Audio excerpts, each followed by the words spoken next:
আসসালামু আলাইকুম। আশা করছি আল্লাহর অশেষ রহমতে সবাই খুব ভালো আছেন। আলহামদুলিল্লাহ আমিও খুব ভালো আছি। আজকের এই ভিডিওটাতে আমি দেখাবো আমি পাটিসাপটার জন্য যে পায়েসটা বানিয়েছি সেটা, আর হচ্ছে বাসি ভাত দিয়ে ফ্রাইড রাইস বানিয়েছি সেটা।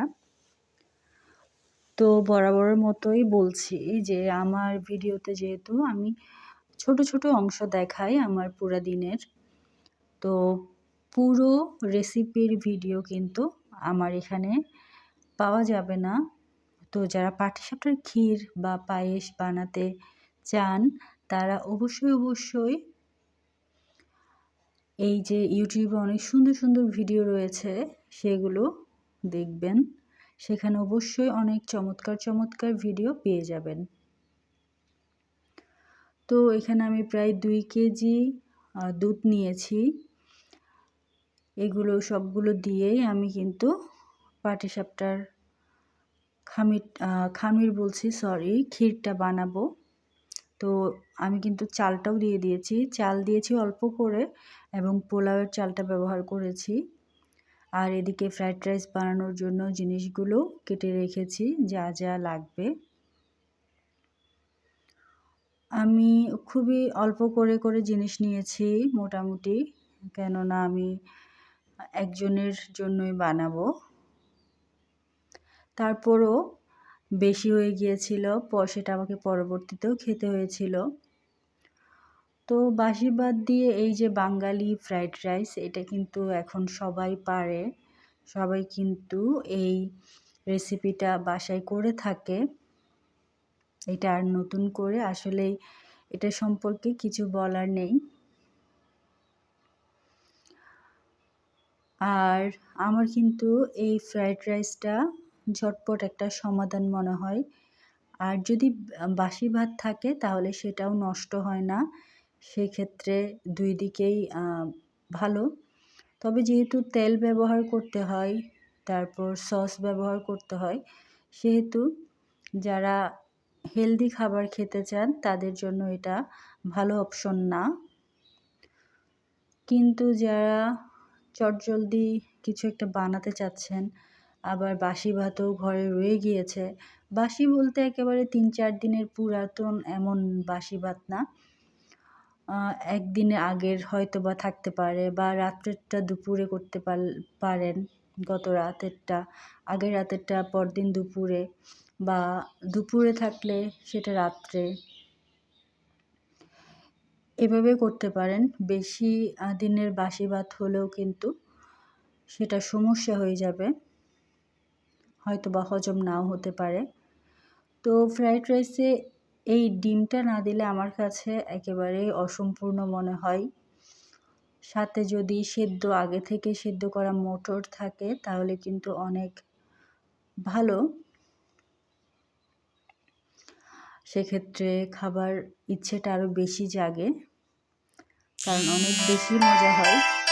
তো কারা কারা এটা খেতে পছন্দ করেন আমাকে জানাতে ভুলবেন না। আমার বাসায় তো প্রায় সবাই পছন্দ করে, বিশেষ করে যখন ভাত থেকে যায়, ভাত নষ্ট না হওয়ার জন্য এটা করা হয়, আমি করে থাকি মূলত।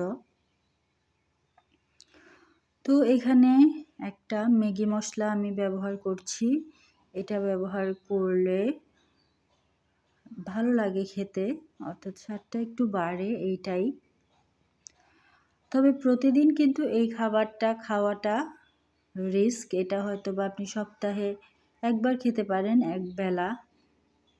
যদি 2-3 সপ্তাহে একবার খাওয়া হয় সেটাও ভালো, কিন্তু সব সময় যদি খাওয়া হয় তাহলে সমস্যা। কারণ ভাত যদি গরম করেন, হয়ে যাওয়া ভাত যদি আবার গরম করেন তাহলে কিন্তু সেটা শরীরের জন্য অনেক ক্ষতিকর।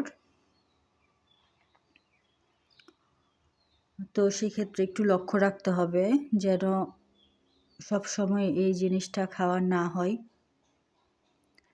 আর আমরা তো একটু ভাজা পোড়া খেতে পছন্দ করি বাঙালি, এমনিতেই তেল খাওয়া হয়, তার মধ্যে যদি ভাতটাও তেল দিয়েই খাওয়া হয় তাহলে কিন্তু খুবই ভয়ানক ব্যাপার হয়ে দাঁড়াবে।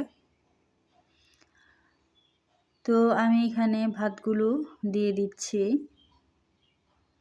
ভাতগুলো দেওয়ার সময় অবশ্যই একটু ভেঙে দিবেন। আমার বেশ অনেকখানি ভাত ভেঙে দিয়ে আমি এমনিতেই রেখে দিয়েছি, অর্থাৎ দেওয়ার সময় ওভাবেই হয়ে পড়ে গিয়েছে। আমি কিন্তু চেষ্টা করেছি ভেঙে দেওয়ার জন্য। তো আমি যতই চেষ্টা করেছি কম করে করব, কিন্তু এখানে দেখলাম ভাত বেশি রয়ে গিয়েছিল। তো সেক্ষেত্রে সবগুলোই দিয়ে দিতে হলো, সাথে কাঁচামরিচ দিয়ে দিয়েছি। আর ভালো করে অবশ্যই মিশিয়ে নিতে হবে।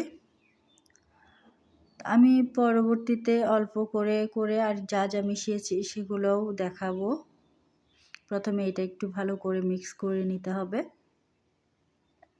যেন মশলাটা ভালো করে সম্পূর্ণ ভাতে মিশে যায়। কোনো একটা জায়গায় পড়লো, কোনো একটা জায়গায় পড়লো না, এমন হলে কিন্তু সমস্যা। তো সেজন্য মিশাতে হবে ভালো করে। ছোট বাচ্চাদেরকে কিন্তু এই জিনিসটা মাঝে মাঝেই করে দিতে পারেন। সকালে যদি রাতের ভাত থেকে যায় আর ওরা যদি অন্য কিছু খেতে না চায়, তাহলে হয়তো এটা ওরা পছন্দ করলেও করতে পারে। আমাদের ছোটবেলায় অনেকের মা বাবাই কিন্তু বাচ্চাদেরকে এই জিনিসটা করে দিতেন সকালে। তো অল্প করে এখানে আমি টমেটো সসটা ব্যবহার করলাম।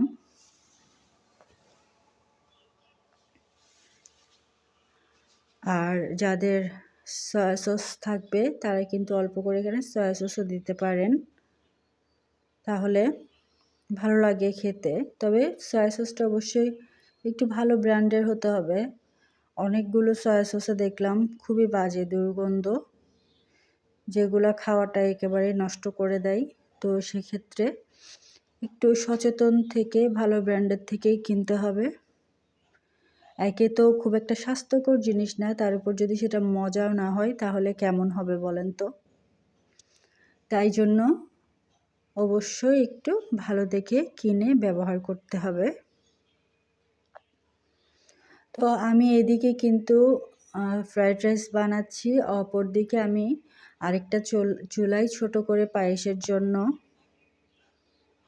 কাজ অনেক আগেই শুরু করে দিয়েছি। সেটাও আস্তে আস্তে মাঝে মধ্যেই নেড়ে দিচ্ছিলাম কাজের ফাঁকে ফাঁকে।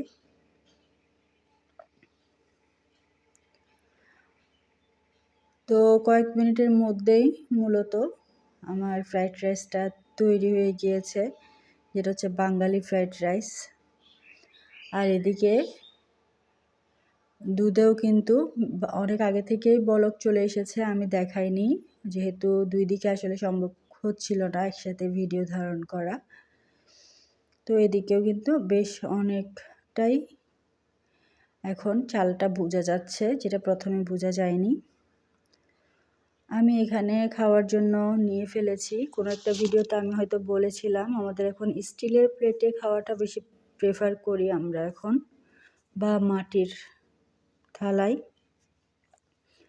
তো সেটাই করে থাকি আমি বেশিরভাগ সময়। তো দেখতে পাচ্ছেন প্রায়ই হয়ে এসেছে এখানে পায়েসটা। এটা একেবারে শেষের দিকের ভিডিও। তো আমি অল্প করে একটু পায়েস নিয়েছি খাওয়ার জন্য। তো আজকের ভিডিওটা কেমন লাগলো অবশ্যই জানাবেন, আর লাইক কমেন্ট সাবস্ক্রাইব করতে ভুলবেন না প্লিজ। ইনশাআল্লাহ পরবর্তীতে আবারও দেখা হবে নতুন কোনো ভিডিও নিয়ে। সে পর্যন্ত সবাই অনেক বেশি ভালো থাকেন। আল্লাহ হাফেজ।